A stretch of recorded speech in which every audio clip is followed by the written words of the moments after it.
नमस्कार दोस्तों, विनायक क्लासेस प्रयागराज के यूट्यूब चैनल पर आप सभी का हार्दिक स्वागत है। दोस्तों, जैसा कि आप सभी को बिल्कुल पता होगा कि अपनी जो यूपी टेट हिंदी की प्रैक्टिस सेट है वो बिल्कुल लगातार चल रही है, जिसमें हम लोगों ने तकरीबन 2 क्लास को पूरा कंप्लीट कर लिया है। आज दोस्तों आपका प्रैक्टिस सेट नंबर 3 है, जिसमें बहुत ही इंपॉर्टेंट क्वेश्चन को हमने लिया हुआ है। तो आप सभी से बिल्कुल गुजारिश है कि आप सभी लोग बिल्कुल वीडियो में लास्ट तक जरूर बने रहें, क्योंकि दोस्तों आज इस सेक्शन से आपको ऐसे ऐसे प्रश्न देखने को मिलने वाले हैं जो कि आपके प्रीवियस ईयर एग्जाम में पूछे भी गए हैं, और हो सकता है कि इस बार भी आपके एग्जाम में ये सभी प्रश्न देखने को मिल जाए। तो कहीं ना कहीं आज की जो क्लास है आपके लिए बहुत ही इंपॉर्टेंट होने वाली है, इसलिए आप सभी लोग बिल्कुल लास्ट तक जरूर बने रहेंगे। दोस्तों चलिए बिना किसी देरी के आज की इस क्लास को हम लोग स्टार्ट करते हैं, जिसमें आप सबसे पहला क्वेश्चन देख सकते हैं कि पूछ रहा है कि अंगा का उच्चारण स्थान है। ऑप्शन नंबर ए कह रहा है कि मूर्धन्य, बी कह रहा है कि कंठोस्थ, सी कह रहा है कि नासिक, और डी कह रहा है कि कंठ तालु। तो दोस्तों हिंदी व्याकरण के अनुसार अंगा का जो उच्चारण स्थान होता है वो कंठ और नासिक दोनों होता है, क्योंकि ये क वर्ग में भी आता है, और नासिक यानी कि यम अंगड़ नम जो होते हैं यहाँ भी आपका अंगा आ जाता है। तो कहीं ना कहीं इसे हम कंठ और नासिक यानी कि कंठ और नासिक दोनों भी कह सकते हैं। लेकिन यहाँ चूंकि ऑप्शन में आपका केवल और केवल नासिक दिया है, तो यहाँ पर ऑप्शन नंबर सी जो है वो बिल्कुल सही हो जाएगा। जबकि अगर हम मूर्धन्य की बात करें तो मूर्धन्य के अंतर्गत आपका री ट वर्ग र और स आ जाता है। कंठोस्थ की बात करें तो ओ और औ आ जाता है, जबकि कंठ तालु की बात करें तो कंठ तालु में आपका ए और ए आ जाता है। तो उम्मीद करते हैं कि प्रश्न संख्या 1 जो है आपका बिल्कुल क्लियर हो गया होगा कि अंगा का जो उच्चारण स्थान है वो नासिक होता है, यानी कि ऑप्शन नंबर सी जो है आपका बिल्कुल सही हो जाएगा। अगले प्रश्न पर चलते हैं। अगला प्रश्न कह रहा है कि 4 गज मलमल में कौन सा विशेषण है। नंबर ए कह रहा है कि परिमाण बोधक। यहाँ पर दोस्तों थोड़ा सा टाइपिंग मिस्टेक हुआ है, इसको आपको ध्यान देना है। यहाँ पर ये परिणाम नहीं बल्कि परिमाण बोधक है। नंबर बी पर आपका आ जाता है गुणवाचक, नंबर सी पर संख्यावाचक, और नंबर डी पर सार्वनामिक विशेषण। तो आपको उत्तर में बिल्कुल बताना है कि 4 गज मलमल में कौन सा विशेषण है। तो दोस्तों अगर हम इसके उत्तर की बात करें तो दोस्तों इसमें उत्तर जो है आपका ऑप्शन नंबर ए बिल्कुल सही हो जाएगा, क्योंकि यहाँ पर जिन विशेषणों से विशेष की मात्रा या फिर परिमाण यानी कि नाप तौल का बोध होता है उन्हें ही हम परिमाण बोधक विशेषण कहते हैं। जैसे 4 गज मलमल, 2 मीटर कपड़ा, 2 किलो आटा, ये कहीं ना कहीं निश्चित मात्रा की बात करा रहा है, तो यहाँ पर निश्चित परिमाण बोधक जो है वो विशेषण हो जाएगा। अब आपको परिमाण बोधक विशेषण के 2 प्रकार भी होते हैं, एक तो निश्चित होता है और एक अनिश्चित होता है। तो अगर हम लोग बात करें निश्चित परिमाणवाचक विशेषण के बारे में तो ये जैसे 1, 2, 3, 4 हो गया। लेकिन अगर आपसे अनिश्चित के बारे में पूछे थे, जैसे आपका हो गया थोड़ा, हो गया बहुत, हो गया कुछ, हो गया काफ़ी, हो गया, ये आपका अनिश्चित परिमाणवाचक विशेषण के अंतर्गत आ जाएगा। तो अब उम्मीद करते हैं कि ये क्वेश्चन जो है आपका बिल्कुल सही हो गया होगा, क्योंकि यहाँ पर बात कर रहा है चूंकि 4 गज का यानी कि निश्चित मात्रा की बात कर रहा है, तो यहाँ पर आपका परिमाण बोधक विशेषण हो जाएगा, यानी कि ऑप्शन नंबर ए यहाँ पर बिल्कुल सही हो जाएगा। अगले प्रश्न पर चलते हैं। अगला प्रश्न कह रहा है कि शून्य का तत्सम रूप है। अब दोस्तों सबसे पहले तो आपको यह समझना है कि आखिर तत्सम क्या होता है, उसके बाद मैं आपको बताऊंगा कि शून्य का तत्सम रूप क्या है। हालांकि आप ऑप्शन देख लीजिए। ऑप्शन नंबर ए कह रहा है कि शून्य, दूसरा बी कह रहा है कि सन, सी कह रहा है कि शून्य, और डी कह रहा है कि शून्य। यानी कि अब इसमें आपको उत्तर बिल्कुल बताना है। आप सभी जब तक मैं आपको तत्सम की परिभाषा बता रहा हूं तब तक आप कमेंट बॉक्स में बिल्कुल बताइए कि शून्य का तत्सम रूप क्या होगा। तो दोस्तों मैं आपको बिल्कुल बता दूं कि संस्कृत भाषा के वे शब्द जो हिंदी भाषा में ज्यों के त्यों प्रयुक्त होते हैं उन्हें ही हम तत्सम शब्द कहते हैं। जैसे आपका क्षेत्र हो गया, ग्राम हो गया, कर्ण हो गया, आश्चर्य हो गया, ये सभी जो है आपके तत्सम शब्द होते हैं। तो यहाँ पर अगर हम लोग इसके उत्तर की बात करें तो शून्य शब्द का तत्सम रूप जो होता है वो शून्य होता है, यानी कि ऑप्शन नंबर डी जो है आपका यहाँ पर बिल्कुल सही हो जाएगा। अगले नंबर पर बात करें, अगले नंबर यानी कि प्रश्न संख्या 4 की बात करें तो प्रश्न संख्या 4 कह रहा है कि आंख की किरकिरी होने का अर्थ है कष्टदायक होना, धोखा देना, अप्रिय लगना या फिर बहुत प्रिय लगना। ये आपका बहुत ही इंपॉर्टेंट क्वेश्चन है दोस्तों, आप इसको नोट कर लीजिए। ये आपका इस बार यूपी टेट एग्जाम में 110% पूछा जाने वाला है, क्योंकि ये हर दूसरे साल आपका क्वेश्चन पूछ लिया जाता है। तो अगर हम यहाँ पर बात करें आंख की किरकिरी होने का अर्थ के बारे में तो दोस्तों देख सकते हैं कि इसका जो ऑप्शन है वो बिल्कुल सही हो जाएगा कि अप्रिय लगना, यानी कि अप्रिय लगना ऑप्शन यहाँ पर बिल्कुल सही हो जाएगा। अगर इसको हम एक एग्जाम्पल के माध्यम से समझें, यानी कि वाक्य प्रयोग के माध्यम से समझें, जैसा कि आप छोटी कक्षाओं में बिल्कुल पढ़े होंगे, तो जैसे मान लीजिए कि बेईमान और धोखेबाज जो लोग होते हैं वो अक्सर समाज की आंखों की किरकिरी बन जाते हैं, यानी कि समाज की किरकिरी बन जाते हैं, मतलब समाज के लिए अप्रिय हो जाते हैं। तो दोस्तों देख सकते हैं कि प्रश्न संख्या 4 में जो ऑप्शन नंबर सी है आपका बिल्कुल सही हो जाएगा। अगले प्रश्न पर चलते हैं। अगला प्रश्न कह रहा है कि घुमक्कड़ में कौन सा प्रत्यय है। अब दोस्तों यहाँ पर ऑप्शन नंबर ए कह रहा है कि अड़ प्रत्यय है, बी कह रहा है कि अक्कड़ प्रत्यय है, और सी कह रहा है कि अड़ा प्रत्यय है, और डी कह रहा है कि कड़ प्रत्यय है। जब तक मैं आपको बता रहा हूँ कि प्रत्यय की परिभाषा क्या होती है, क्योंकि आपका प्रत्यय की परिभाषा भी कभी कभी पूछ लिया जाता है, तब तक आप सभी बिल्कुल आप कमेंट बॉक्स में अपने उत्तर बताएंगे कि घुमक्कड़ में कौन सा प्रत्यय है। थोड़ा मैं भी देखूँ कि यहाँ पर कितने ऐसे बच्चे हैं जो अपनी पढ़ाई को लेकर के सीरियस है और अपने उत्तर जो है वो कमेंट बॉक्स में दे रहे हैं। तो दोस्तों प्रत्यय की अगर हम लोग परिभाषा की बात करें तो वे शब्दांश, प्रत्यय वे शब्दांश होते हैं जो किसी शब्द के पीछे लग करके उसके अर्थ में परिवर्तन कर देते हैं। तो यहाँ पर जो प्रत्यय की परिभाषा है वो मैंने आपको बता दी। अब उम्मीद करते हैं कि आप सभी अपने उत्तर जो है वो कमेंट बॉक्स में बिल्कुल कर दिए होंगे। अगर हम इसके उत्तर की बात करें कि घुमक्कड़ में कौन सा प्रत्यय है, तो घुमक्कड़ में आपका अक्कड़ प्रत्यय हो जाएगा, यानी कि ऑप्शन नंबर बी जो है यहाँ पर आपका बिल्कुल सही हो जाएगा। अगले नंबर पर बात करें यानी कि प्रश्न संख्या 6 की बात करें तो जिसकी पूर्व में कोई आशा न हो के लिए एक शब्द है। यहाँ पर एक शब्द से आपका प्रश्न बन गया है, तो ये भी आपका बहुत ही इंपॉर्टेंट है। यहाँ इस सेक्शन से भी एक क्वेश्चन आपको हर बार आपके एग्जाम में देखने को मिल जाता है। हालांकि जो थ्योरी की सेक्शन की क्लास है जो आपकी चल रही है आपके इस चैनल पर, जो कि आपको प्लेलिस्ट में देखने को मिल जाएगी, वहाँ पर मैं आपको एक एक क्लास करके सारी बिल्कुल प्रोवाइड कर रहा हूँ। तो अगर आपको थ्योरी में प्रॉब्लम हो रही है तो आप चैनल के प्लेलिस्ट सेक्शन में चले जाइए और आप वहां से थ्योरी की पूरी कंप्लीट क्लास देख लीजिए। उसके बाद तो आपके जो ये क्वेश्चन है, जो ये प्रैक्टिस सेट है, वो बिल्कुल आंख बंद करके सही होने वाले हैं। क्योंकि दोस्तों मैंने बहुत ही डिटेल तरीके से आपको थ्योरी की क्लास दी हुई है, तो जो बच्चे देखे उनको पता होगा कि वहां पर कितनी बेहतरीन थ्योरी की क्लास चल रही है। हालांकि अभी आप लोग बिल्कुल प्रैक्टिस कर रहे हैं, तो चलिए अभी प्रश्न संख्या 6 का उत्तर दीजिए कि जिसकी पूर्व में कोई आशा ना हो के लिए एक शब्द है। अप्रत्याशित, प्रत्याशा, अपरिमेय या फिर अनाहूत।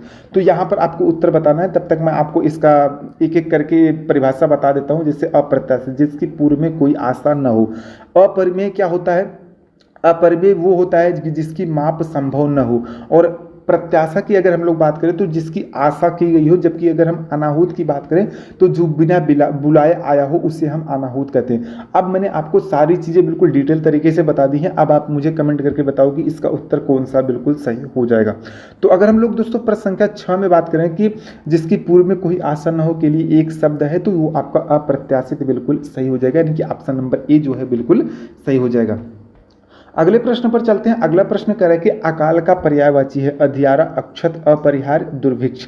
तो दोस्तों यहाँ पर आपको उत्तर में बिल्कुल बताना है कि अकाल का पर्यायवाची क्या है, क्योंकि ये बहुत ही आपका इंपॉर्टेंट क्वेश्चन है। यहाँ से आपका बार बार आपके एग्जाम में क्वेश्चन बन जाता है। अब यहाँ पर अधियारा के अगर हम लोग पर्यायवाची की बात करें तो अधियारा का जो आपका है वो तम हो जाता है, तिमिर हो जाता है, अंधकार हो जाता है, तमेशा हो जाता है, अंधेरा हो जाता है। अक्षत की अगर हम लोग बात करें तो समूचा है, संपूर्ण है, अखंड है, साबुत है, ये आपका अक्षत का पर्यायवाची है।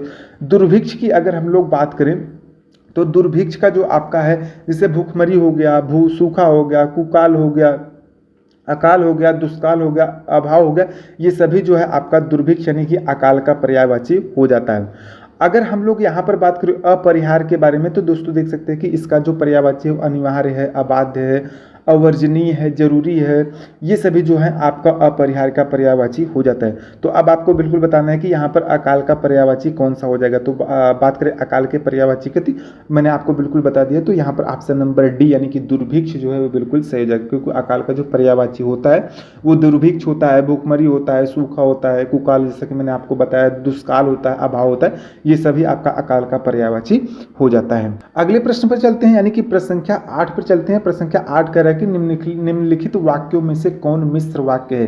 यानी कि ऑप्शन नंबर ए कह रहा है कि अध्यापक देखते हैं कि छात्र पढ़ते हैं, छात्र पढ़ते हैं और अध्यापक उन्हें देखते हैं, अध्यापकों के सन्मुख छात्र पढ़ते हैं। क्या अध्यापकों के सन्मुख छात्र पढ़ते हैं? इसमें आपको बताना है कि मिश्र वाक्य कौन सा है। तो अगर आप हमारी थ्योरी की क्लास को देखे होंगे तो आप इसे चुटकियों में बिल्कुल उत्तर को सही कर सकते हैं, क्योंकि मैंने आपको मिश्र वाक्य के बारे में बहुत ही अच्छे तरीके से, बहुत ही डिटेल तरीके से बताया हुआ है। तो अगर आप थ्योरी की क्लास नहीं देखें तो चैनल के प्लेलिस्ट सेक्शन में आपको थ्योरी की क्लास की प्लेलिस्ट मिल जाएगी, वहां से आप बिल्कुल देख सकते हैं। तो दोस्तों यहाँ पर जो ऑप्शन नंबर ए है बिल्कुल सही हो जाएगा कि अध्यापक देखते हैं कि छात्र पढ़ते हैं। यहाँ पर देख रहे हैं ना कि जो की प्रयोग हुआ है ये मिश्र वाक्य का एग्जाम्पल हो जाता है, यानी कि जो सो ये जहाँ पर लगा होता है वही जो है आपका मिश्र या फिर मिश्रित वाक्य हो जाता है। अर्थात जिस वाक्य में एक प्रधान उपवाक्य हो और अन्य आश्रित वाक्य हो वही जो है आपका मिश्र वाक्य हो जाता है। जैसे जब वह गया तब मैं सो रहा था, तो ये आपका मिश्र वाक्य का उदाहरण हो गया। छात्र अध्यापक देखते हैं कि छात्र पढ़ते हैं, ये आपका मिश्र वाक्य हो गया। तो कहीं ना कहीं यहाँ पर ऑप्शन नंबर ए जो है आपका बिल्कुल सही हो जाएगा कि अध्यापक देखते हैं कि छात्र पढ़ते हैं। अगले क्वेश्चन पर चलते हैं। अगला क्वेश्चन कह रहा है कि उपत्यका का अर्थ है पर्वत का शिखर, प्राणियों के पेट का एक अंग, सूर्य जिस पर्वत के पीछे निकलता है, पर्वत के पास की भूमि। ये आपका बहुत ही इंपॉर्टेंट क्वेश्चन है, ये आपका हर बार यूपी टेट एग्जाम में पूछा जाने वाला क्वेश्चन है, इसीलिए मैंने इस प्रैक्टिस सेट में इस प्रश्न को बिल्कुल शामिल किया हुआ है। तो आप इसका उत्तर बिल्कुल कमेंट बॉक्स में जरूर बताएंगे, अदरवाइज आप जो है बिल्कुल अपनी तैयारी के बहुत पीछे हैं। इसलिए मैं आपसे गुजारिश करता हूँ कि प्लीज़ आप इसका उत्तर जो है कमेंट बॉक्स में जरूर बताएं, क्योंकि ये आपका बहुत ही इंपॉर्टेंट क्वेश्चन है। तो अगर हम लोग बात करें उपत्यका का अर्थ के बारे में, तो ये ऑप्शन नंबर जो आपका 4 है यानी कि डी है, बिल्कुल सही हो जाएगा कि पर्वत के पास की जो भूमि होती है उसी को हम उपत्यका कहते हैं। उपत्यका का अर्थ की अगर हम लोग बात करें तो पर्वत के पास की जो भूमि होती है वही आपकी उपत्यका कहलाती है, यानी कि ऑप्शन नंबर डी जो है आपका बिल्कुल सही हो जाएगा। अगले प्रश्न पर चलते हैं। अगला प्रश्न कह रहा है कि अत्यंत शब्द में प्रयुक्त उपसर्ग है। अब दोस्तों ये उपसर्ग क्या होता है, अगर इसको हम थोड़ा सा समझ लें तो चीज़ें आपकी बिल्कुल क्लियर हो जाएंगी। जैसे वे प्रत्यय या शब्दांश जो शब्द के पहले लगकर शब्द का अर्थ बदल देते हैं उसे हम उस उपसर्ग कहते हैं। जैसा कि मैंने आपको प्रत्यय के बारे में बताया ना कि प्रत्यय जो है शब्द के पीछे लग करके शब्द के अर्थ को बदलते हैं, तो उपसर्ग जो होते हैं वो शब्द के पहले लग करके अर्थ को शब्द के अर्थ को बदल देते हैं। तो यहाँ पर अत्यंत शब्द में प्रयुक्त उपसर्ग जो होता है वो आपका अति हो जाएगा, यानी कि ऑप्शन नंबर डी जो है आपका बिल्कुल सही हो जाएगा। यानी कि यहाँ पर आप देख सकते हैं कि अत्यंत शब्द में प्रयुक्त उपसर्ग जो है वो अति होगा। ऑप्शन नंबर डी यहाँ पर आपका बिल्कुल सही हो जाएगा। अगले प्रश्न पर चलते हैं। अगला प्रश्न यानी कि प्रश्न संख्या 11 कह रहा है कि स ध्वनि का उच्चारण स्थान है, तालु, मूर्धा, दंत या फिर दंतालु। तो दोस्तों मैं आपको बिल्कुल बता दूं कि जो ध्वनि का उच्चारण स्थान होता है वो बिल्कुल तालु होता है। बहुत से लोगों को, आप सभी को बिल्कुल पता भी होगा। तो यहाँ पर आपको ज़्यादा टाइम नहीं देना है, यहाँ पर आपको थोड़ी सी चीज़ें वर्डमाला में पढ़ लेनी है, जो कि मैंने आपको चैनल के प्लेलिस्ट में बिल्कुल दिया हुआ है। आप उस क्लास को देख करके, वर्डमाला की क्लास को देख करके आप अपने वर्डमाला के सेक्शन को और भी ज़्यादा मजबूत कर सकते हैं। तो आप उस वीडियो को जरूर जा करके देख लीजिए। हालांकि यहाँ पर जो ऑप्शन नंबर ए है आपका बिल्कुल सही हो जाएगा कि स का उच्चारण स्थान जो है वो तालु है।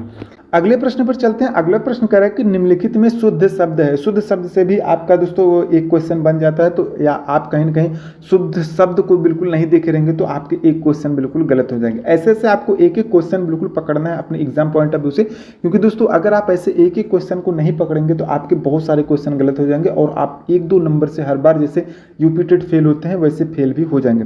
जैसे निम्नलिखित में शुद्ध शब्द है पैतृक, पैतृक, पैतृक और पैतृक। यहाँ पर देख रहे हैं ना कि option A B C D करके दिया है, आपको इसमें बताना है कि कौन सा ऑप्शन जो है वो बिल्कुल सही हो जाएगा। तो इसमें अगर हम लोग शुद्ध शब्द की बात करें दोस्तों, तो शुद्ध शब्द यहाँ पर आपका पैतृक जो है वो बिल्कुल सही हो जाएगा। यहाँ पर जो पैतृक शब्द है ये आपका बिल्कुल सही होगा। ये सब तो आप देखते ही बिल्कुल गलत कर सकते हैं, क्योंकि अगर आप थोड़ा सा भी पढ़े हैं, थोड़ा सा भी समझे हैं, तो आपके ये प्रश्न जो है बिल्कुल भी गलत नहीं होंगे। अगले क्वेश्चन पर चलते हैं दोस्तों। अगला क्वेश्चन कह रहा है कि निम्न में से किस शब्द में वर्तनी सही है? अनुगृहीत, अनुग्रहित, अनग्रहित और अनुग्रहित। इसमें आपको बताना है कि ऑप्शन नंबर ए सही है, बी सही है, सी सही है या फिर आपका डी सही है। तो दोस्तों यहाँ पर जो आपका ऑप्शन नंबर ए है यानी कि अनुग्रहित, ये आपका बिल्कुल सही हो जाएगा। ये शुद्ध शब्द जो है वो अनुग्रहित होता है। इसमें आप तीनों ऑप्शन को देखते ही बिल्कुल गलत कर सकते हैं अगर आप थोड़ा सा भी हिंदी की जानकारी रखते हैं, क्योंकि अगर आप इतना हिंदी की जानकारी नहीं रखेंगे तो आपके यूपी टेट एग्जाम में बहुत सारे क्वेश्चन गलत होने वाले हैं। तो यहाँ पर जो आपका 12 और 13 नंबर का क्वेश्चन है ये तो बिल्कुल भी आपका गलत नहीं होना चाहिए, क्योंकि ये आप शुरू से ही, जब से आप हिंदी पढ़ रहे हैं तब से ये सारी चीज़ें बिल्कुल पढ़ते चले आ रहे हैं। अगला क्वेश्चन दोस्तों प्रश्न संख्या 14 जो है बहुत ही इंपॉर्टेंट है। ये आपका बार बार आपके यूपी टेट एग्जाम में पूछा जाता है। अगर आपको यकीन नहीं है तो आप प्रीवियस ईयर क्वेश्चन पेपर को उठा करके देख लीजिए। ये क्वेश्चन आपको 1 से 2 साल देखने को जरूर मिला होगा। प्रश्न संख्या 14 क्या करे कि 12 बरस लो कुकुर जिए और 13 लो जिए सियार। यह पंक्ति किसकी है? नरपति नाल की, विद्यापति की, चंद्रबरदाई की या फिर जगनिक की।